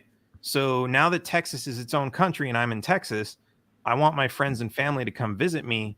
You're telling me they can't come, like, and it's like, wait a minute, we're and there's the oh, but it's private, it's private property, right? Texas is private property, so we can put up a fence and call it ours. But it's like, okay, but what about my property rights? Like my house is my property, especially in a state where you have castle doctrine. It's like, so, but you're telling me I'm not allowed to bring my own friends and family just because they're from a certain other place. So and But that's if not. rights are subjective, and they're the only person in the whole state of Texas who wants their friends and family from California to visit them, then who is anybody to say what if rights are subjective? Then they wouldn't have that right. They would no longer have the right to have their They friends wouldn't and have the family come ability. visit Yeah. them. Yeah. They wouldn't, like, in their head, they'll believe it's right. I should be able to do this. According to the laws of, castle doctrine and private property, they might also have the right. But yeah, if they're surrounded by millions of people who are like, nope, not going to happen, then it's like, yeah, you're overpowered. So, and then that gets into the whole subjective argument of, are your rights being violated? Do you really have the right? All this other stuff, like all those things come up. But at the end of the day, it's like, if you don't convince all those other people to allow your friends and family come see you, like, they're not getting, or maybe they're going to sneak past, right? Unless Texas builds a wall all the way around it, they're going to, like, Well, you know, so can you use that as an argument for why Texas shouldn't secede and put up a border wall between Texas and California because it would violate the rights of the one person who wanted to have visitors from California? Then how can you argue that they shouldn't do that because it would violate that one person's right well, if rights are you subjective? could argue that, but this is the thing, right? You can live in a country where you can say, like, let's say 99% of the people believe it's okay to, like, murder somebody once in a while just because, like, you felt like it. Um, and then you have one guy who doesn't believe that and he gets murdered, and it's like, okay, well, who's going to do anything about it? No, like, all those other people, like, they have the murderer right there. They could do something, but they're like, we're not going to do it. You can argue with those people, maybe the family of the person who got murdered. You can sit there and argue and say, we have to do something. We have to do something. But ultimately, it comes back to that democracy. Even if this were a total system of anarchy and there's no government and anything else, you still have a couple people fighting for one thing against a 99% massive population. And whether or not it's right is irrelevant, because even if let's say rights are objective and you can objectively prove that this person was murdered and the murderer should go to jail. If you could objectively prove that without, but you still have 99% of everybody else and they're like, nope, we're protecting this guy, then it's like, the rule of law or the rule of logic or rights, like, it's kind of out the window because you don't have the capacity or the force to protect that. So Right. so yeah. So re so right so force, might does not make right, but might makes reality. Yeah. And so, like, we can say this is wrong, this is a rights violation, but the reality of the situation is sometimes you just can't do anything about it. But Right. if you're making the argument that Texas shouldn't do something because it would violate the rights of that one person, but previously you said that the rights are subjective, and if the consensus of the community is that that one person doesn't have that right, then how can you argue that they have that Well, right? that's the point of the argument. The point of the argument is to convince the other people not to do that, right? Because ultimately, like I said, if it's a majority by the number of people, or the majority by the amount of might, or the majority by the people who are in control, um, whatever that majority is, making the argument to persuade those people to a different belief is really the whole purpose of the argument. Because otherwise, you're just sitting there saying words. Well, how are But you going to persuade them if your argument is you shouldn't do this because it's wrong, but right and wrong is subjective? Then on what basis are you convincing anyone? Well, I think that's up to the people who want to fight for that. I No, I'm mean, asking you to make an argument. an argument why Texas shouldn't secede. Yeah, an argument why walls are wrong because people should have the right of freedom of movement. Well, you don't believe in objective rights, so you can't make that argument. So you have to make an argument without appealing to rights. Um, well, I would say appealing to rights is part of the argument. It's an emotional, if the subjectivity of rights is emotional, you have to make an emotional argument, right? Like, this is actually, and this is where I see a lot of libertarians fail, is like, they try to make logical arguments, and it's great to use logic, but ultimately at the end of the day, everything is based on emotions. So a lot of people who are closed borders, whether it's for Texas or the United States, or wherever else, it's based on emotion, right? Based on some fear of, they're afraid of how the future is going to look if they allow this to happen, right? So ultimately, the argument is, in my belief, it's not so much the argument of, let's argue, because people don't want to hear an argument, right? If they're afraid, they don't want to be talked out of it. They're afraid. And I think ultimately the way to change people's opinions and change people's minds and beliefs is to quash that fear. So I do this by introducing people to, well, first I find out specifically what they're afraid of, right? If they're worried somebody's going to take their job, I reassure them, like, no, there's plenty of jobs. The more people that come, the more people you're going to have. It's a simple, like, economics question. The more people you have, the more work needs to be done. Like, is it any different if a person comes across the border to live here versus somebody has a baby across the street? It's one extra person, right? That doesn't change much. If you're worried about Well, policy there change, well, there is an argument that if you have a lot of unskilled workers coming in all at once, that it's going to suppress wages for unskilled workers that already live here, because sure. labor is on a demand curve, right? Supply and Mhm. demand. And the more supply you have of unskilled labor, the lower the wages are going to get. Sure, but if 10 million people move to Texas, that might happen, but you're also going to have 10 million more people who need to be fed, which means more work for the farmers, more work for food preparers, more work for, which means creation of more jobs, which is the other side of the supply demand curve. So yeah, I don't see that playing out. What I see as a bigger threat to people who are worried about, like, minimum wage and that sort of thing, is government policy, which is basically, for one thing, if you're earning minimum wage, they're already taking half your paycheck, and then by the time you go to pay rents, 20 or 30% of your rent is going to property tax, which is why your rent is so high. The taxes on your food and everything else, and gas and car registration and like all this other stuff forces all these prices up. That's your cost of living. If you were to fix a lot of those problems, like, your wages could drop in half and you'd still be doing just fine. The reality is, like, the wages that people are getting now, they're already screwed up. It doesn't have much to do with immigration. It has more to do with government policy.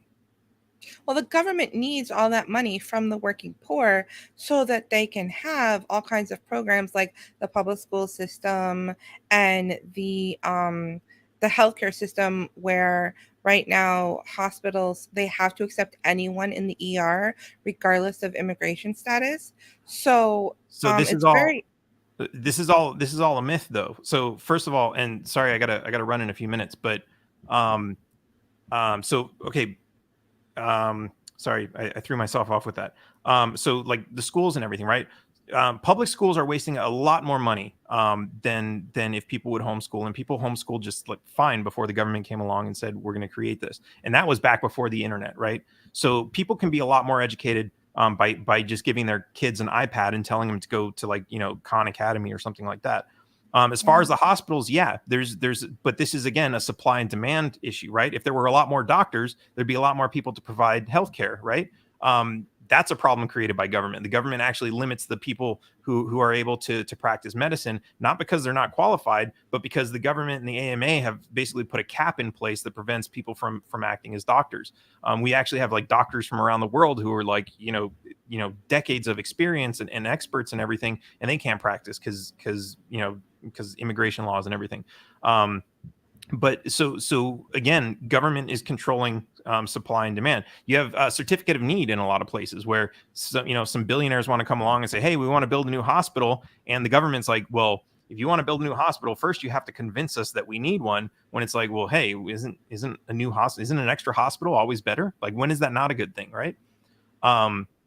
So again, like, all these problems are in place because of government, and if we fix all these problems, and this is actually, so one reason I wanted to answer all your questions, because I think they're interesting, but one reason I like to stay away from the immigration debate in general is because I realize, like all these things you're bringing up are real problems that actually, like, I think they're more important than the immigration thing. Like, I don't like the idea of having a wall and, like, preventing people from coming in, but, like, okay, so is somebody worse off because they can't move? Maybe not. Maybe that's not that big of a deal, right? I would, like, if somebody asked me to put up a wall and keep people out, I would say, no, I'm not going to do that. But I'm like, it's not a big fight that I see. What I do see as a big fight is all these other things that you're talking about, which are government problems that are, like, let's solve all these. Because realistically, if we do solve all these, first of all, you're not going to have people trying to like, you're not going to have this mass migration towards the welfare state, right? Like they say, turning off the magnet. That's going to happen. If people aren't listening to the fear mongering and everything that's going on, if people don't have the incentive to collapse the government because there's a power grab somewhere, like all this stuff is kind of going to go away on its own, or the people who do want to immigrate have less of an impact, or there's a smaller quantity of them, and all this. So the problem a lot of the problem solves itself. So yeah, sorry, I know I went on like a million different directions on that one. So what is the win-win situation? Like, I agree that the education system, the healthcare system, the welfare system is all intrinsically tied into immigration, and we can't really just pull apart just the string of immigration and look at that. It needs to be like a whole system solution. So what would you say is like a win-win solution between people who are concerned about immigrants coming in and affecting the culture and economy that we have here, and people who are concerned about the rights of the immigrants to find a better life? Right. Well, like I said, so I do a lot of activism, right? And I would say two of the most prominent ones are based on healthcare and cost of living. And I see this as the best strategy for that because, like I said, these are like, if those problems are solved, then the other problem doesn't become such a big deal, right? If you like, it's like, oh, I can't afford to eat, but it's like, okay, well, stop worrying about where you're going to get your food from, put $1 million in your bank account. And then it's like, oh, I don't have to worry about that problem. Right. It's if you solve one problem, the other problem just kind of goes away. So how do we solve that? So healthcare, we get government out of it. Short answer. Education, get government out of it. And cost of living, get government out of it.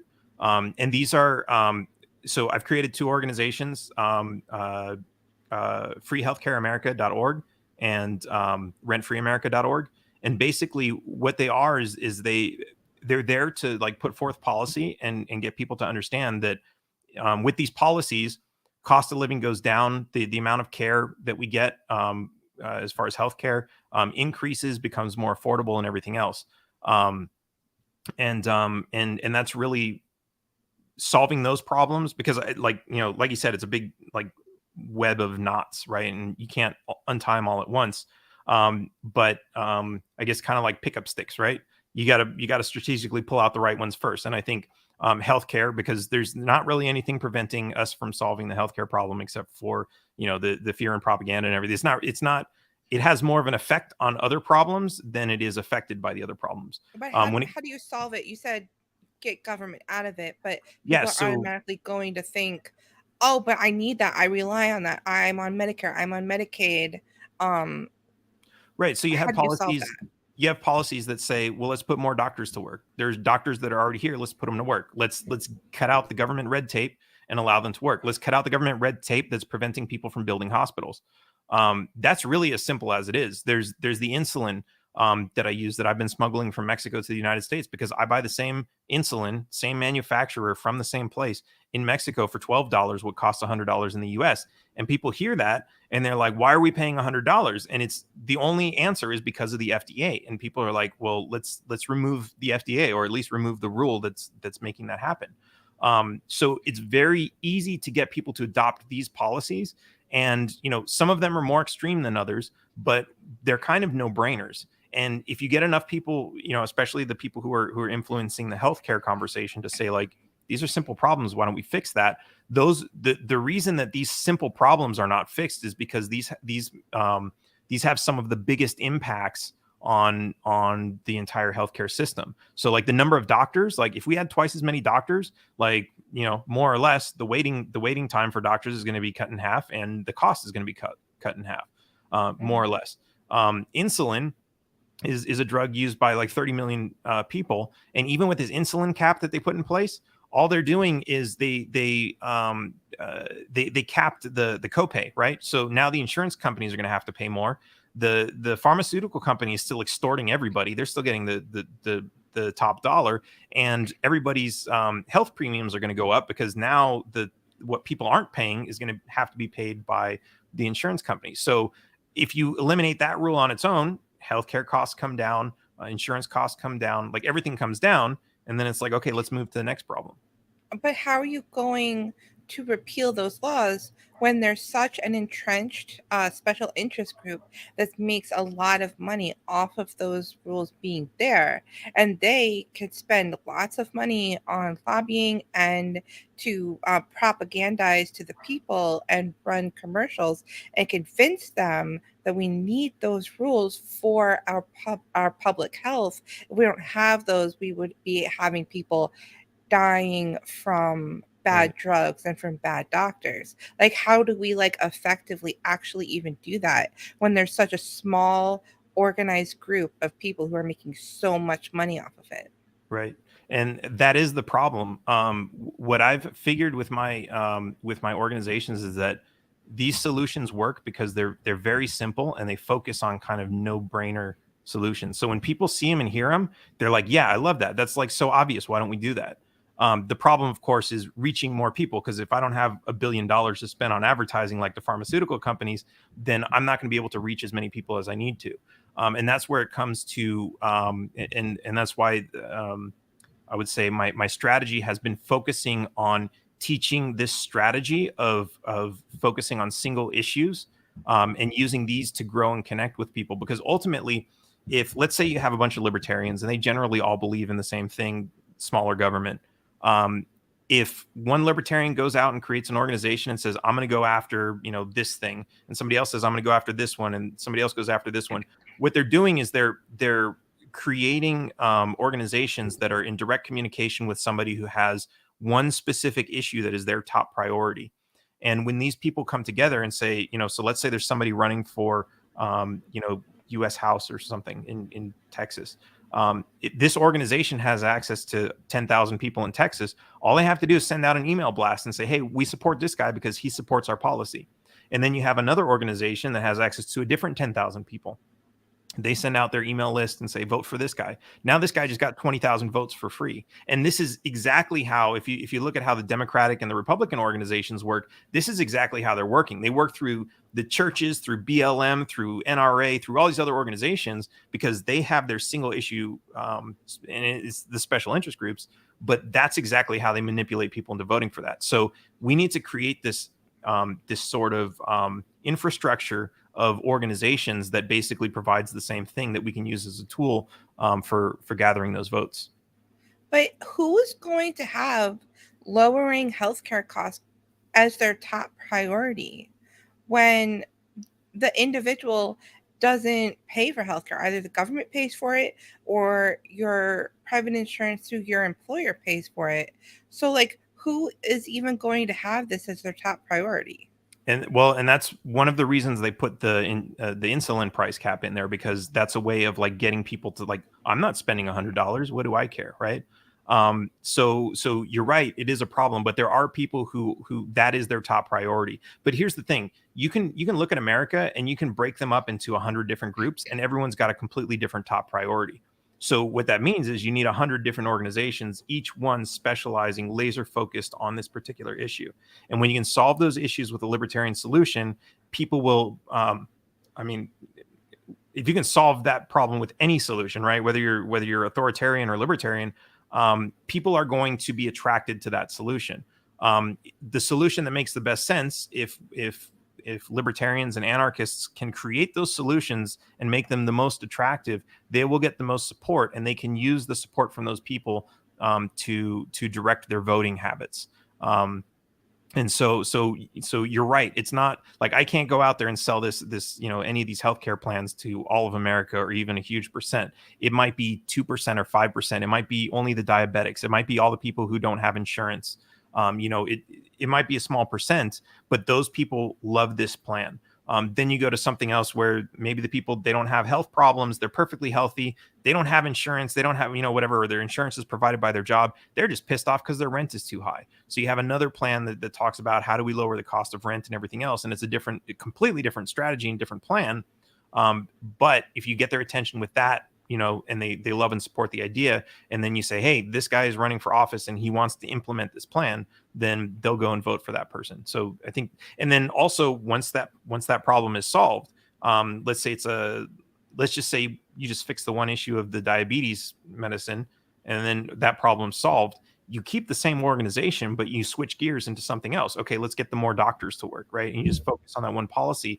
But the following that you already have is already one that supports better healthcare policy. Yeah. But I don't. So you're kind of like appealing to people's rational self-interest, and that can work a little bit, right?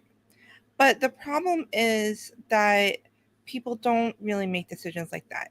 They like big, grand ideologies where they're the good guys fighting against evil, and they want to feel like they're part of something bigger, and that they're morally good, and that they are helping march through the history, the arc of history, and how the left is always saying like you're on the wrong side of history. Mm-hmm. But like I'm not hearing anything that would like make those young, fresh-eyed people who are looking for something like that in a world of very like anything goes, nothing matters. There's everything's subjective. They want something to kind of believe in and to be a part of, and I think that was kind of what Ron Paul offered when I was 18. That's what I found attractive about his message, was this overarching idea of a moral system that can make society better. What do you think about that? Were you attracted to Bernie Sanders' campaign? No, because I already had my ideology. Maybe if I was 18 at the time, I would have been. But I was 18 at the time that Ron Paul came on the scene and YouTube was new. And I Right. fell down a rabbit hole of listening to him. And so I know that everything Bernie Sanders wants to pay for, he wants to pay for with stolen money. But do you think that you liked Ron Paul just because it was you wanted to be part of a movement, or because you liked the things that he said?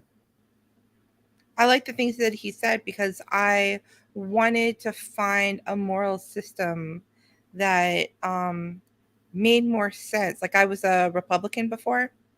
Like he pointed out things in my ideology that were contradictory and didn't make sense and obviously were evil. And I was like, oh yeah, I want to be a good person. So if you had heard Bernie Sanders at the same time and never heard Ron Paul, do you think he would have had the same impact on you? Well, I can't tell, but possibly, like in that stage when you're a teenager and you don't have a fixed ideology. um I thought that it was okay to go invade the Middle East because of 9/11. I didn't have any understanding of foreign policy until I heard those ideas. Maybe one day down the road somebody would have explained to me that it's wrong to lock up somebody in jail because they didn't pay taxes to pay for your health care. And I would have gone, oh, okay, you know what, that makes sense. But I might have fallen a prey to it at the time. So let me use this one, and I got to run after this one. But so okay, so at this point, basically, and I was in the same position, right? I fell for all the bullshit about we were attacked on 9/11 and we have to go to war because they're attacking our freedoms and all this stuff, right? This was the result of propaganda, which basically made us afraid, right? And we were afraid, and we were like, what do we do about this? We don't know. And then the experts said we have a solution. We're going to go to war. And that was just kind of like, well, even if we didn't like the idea of war because we had seen enough movies to know that war is hell, we were still like, okay, but I guess we have to, or else they're going to come after us. Um, and what Ron Paul was doing was he was pointing out the facts, that the facts of that were all wrong. And what's interesting about the time and place where he did that was first of all, this was like a single issue that the entire country was like very involved with, right? This wasn't like, like the insulin thing is like it's the small percent who have diabetes, and they care about that. But we're talking about like you have a majority of the country who's like actively got an opinion one way or another. And what he was doing is he was coming in and he was presenting facts to correct the lies that we believed. And so I get your point about wanting to be a part of a movement, and that's kind of coming from our ego, right? Because ultimately, like, if we could live in a perfect society and you didn't help to take us to that perfect society, you'd probably be happy to live in the perfect society, right? Even if you weren't like, you didn't have your name on the list of people who made it happen. Shit, sorry. Should I just finish without the camera? Yeah, go ahead. So I don't lose my train of thought. So there is an egotistical part of us that wants to kind of to kind of grab to that, right? Because that gives us like a feeling of pride. It makes us feel good that we accomplished something. But whether or not the thing that we're accomplishing is what we believe is right comes down to, like, I talked to so many veterans who joined the military because they thought it was the right thing to do to protect the country. And then after they had done the things that they'd done, even if they believed that they were right at the time that they were doing them, they learn the facts and they look back and they're like, man, I feel really bad that I was involved in that at all. Like, how could I have fallen for that? Yeah. So a lot of this kind of comes down to like the propaganda and the lies of how they're, how they, they're manipulating our emotions to make us join the wrong side of history.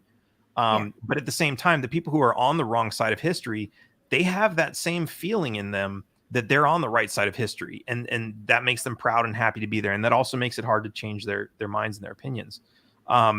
So I would say, to kind of, I'm going to try to tie this back into the I think the reason that you brought that up was like, you're absolutely right that people have different wants and needs and desires, and what's important to them, and different different mindsets and different emotional complexities of their own being. And I think that when this is kind of what I'm talking about when you say like, okay, we need to like look after these smaller groups and figure out like what is it that makes them tick and what is it that can make them happy while also moving things towards the right side of history. Because it's not every time in history where we're always like, we have some big thing like the war in Afghanistan. I mean, right now we have the war in Ukraine, which doesn't have, there's nowhere near as many people as emotionally involved with that war as there were with Afghanistan. And so even though they're, the powers that be are basically trying to use that for the same reason, they're using that to feed the war machine and print the money and do all this other stuff. It's the same reason they did Afghanistan and the same reason they're doing Ukraine. Even though it's the same reason, it didn't start with 9/11, and so it's less connected to as many people as the Afghanistan war was. So it's a matter of timing and circumstance and everything else. But I mean, you're absolutely right. Like, everybody's like, some of it's ego, some of it's knowledge, some of it's knowing right from wrong, and some of it's life experience. And this is really important too. Is you see, I mean, this is a strategy of the left to go after young people because their minds are still malleable. But I think there's like this, I see with a lot of libertarians, not to put them down, that they learn philosophy and they learn about the money machine and the banks and everything, and then that's kind of the end of it, and they feel like, okay, if we can just get people to vote based on the knowledge that I know, then everything will be great. But they don't want to educate the world so that the world knows the truth. And not to say that they don't want to do that, but they don't want to, like, I don't really see anybody or as many people contributing to like a mass education of the truth to people. I think a lot of them are convinced that like, let's do the little victories and winning small elections and all that other stuff. So yeah. Yeah, Um, there's kind of like an attitude in the libertarian community of like, well, I've put in the work reading these 1,000-page books and doing all of this studying. And if you're too dumb and lazy to do it, then you're just going to be wrong. Right. And that's yeah, the kind of attitude. But the problem is, all those people, they vote. exactly. And even if they didn't, we're still living with them, right? So it's kind of Yeah. like if you're in a grocery store and like even it doesn't matter if they vote, if they're cutting you in line because they're, that's what they believe in. It's like, and that doesn't mean you should pick a fight and like, oh, I'll teach him. Like, no, like you have to kind of you do want to educate the people around you. And like that doesn't mean like you have to like come in with this attitude of like I'm right and you're wrong and I'm gonna teach you the truth. But like you have these conversations because I've learned like I came from that position, believing I was right and I knew everything, as a libertarian. But then I started having conversations with like socialists and a lot of the left because I wanted to like prove them wrong. And then I actually learned a lot from them that changed my opinion on things and kind of opened my mind. So yeah, I think it's we definitely need to continue to have those conversations, but we need to be open and kind of respectful when we have those conversations so that we can all learn and grow. And because and the other thing is, even if you are right and libertarians like to like see I was right, like nobody wants to hear that, and so now they're not going to listen to you anymore because like I'm not, even if that guy is right, he's going to come back and tell me how right he was, and screw that guy. So Yeah. There's a yeah, lot of attitude of being like self-righteous, like full of ourselves. And it's like we have like 3 viewers and we're like, we're so right. yeah, And it's exactly, exactly. and it's Awesome. like nobody wants, that's not enjoyable to watch. Right. My I seek out uh opposing views because I want to understand what they believe and why, especially why, because I want to be able to tap into what their reason is and how I can kind of appeal to them. And so my YouTube algorithm is really confused. Nice. Well, you did a really great job. Those were really awesome questions. Yeah. Awesome. Well, hey, I got to run, but it's been awesome. Okay, And yeah, send me the link and I'll post this around. I'll have to get some awesome. views. All right. Awesome. Good All right. talking with you. Thank you. All right. Have a You good too. night. Bye.